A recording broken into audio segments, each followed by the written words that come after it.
नमस्कार किसान भाइयों, मैं पूजा सिंह, पशुपालन वैज्ञानिक, कृषि विज्ञान केंद्र वाराणसी। पशुपालक भाइयों, आज हम चर्चा करेंगे कि सर्दी का मौसम है तो आप बकरियों को और मेमनों को कैसा पोषण देंगे। मतलब पोषण कैसा होना चाहिए या पोषण का प्रबंधन कैसे करना है हमको सर्दियों में। तो आपको पता है कि जैसे ही तापमान गिरता है वैसे ही क्या है, पशु अपने शरीर का तापमान बनाए रखने के लिए अधिक ऊर्जा का उपयोग करता है। तो उसके लिए क्या है, उसका जो पोषण का जरूरत है वो भी बढ़ जाता है। तो आप ये मानिए कि नॉर्मल जो पोषण की जरूरत है उससे आपका 20% उसका पोषण की जरूरत बढ़ जाती है। और पोषण क्या है, पशुपालकों के लिए पोषण एक 70% का खर्चा रहता है। मतलब 60 से 70% क्या जाता है आपका खर्चा, वो पोषण में जाता है।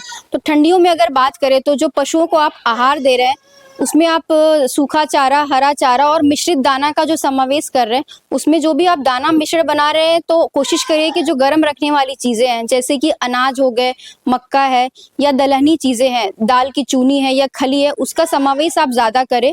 और साथ ही साथ आप पशुओं को गुड़ और अजवाइन या गर्म तेल में, सरसों के तेल में अजवाइन मिलाकर भी पिला सकते हैं, जिससे कि पशुओं का शरीर गर्म रहेगा और साथ ही साथ वो ठंड के प्रकोप से बच सकते हैं। और एक और चीज का ध्यान रखना आपको कि पशुओं को सही पोषण के साथ साथ उनको अगर प्रजनन के लिए या बाकी चीजों के लिए जो कमियां होती हैं तो इसके लिए आपको क्या करना है, दाने मिश्रण जो आप बना रहे हैं उसमें आप ये कोशिश करिए कि 40% आपका अनाज होना चाहिए, 20% तक या 25% तक आप गेहूं की चोकर डालिए उसमें, और 32% में आप जो बात किया गया है गर्मी में गर्म रखने के लिए दलहन और तिलहन मतलब खली और दाल की चूनी डालिए।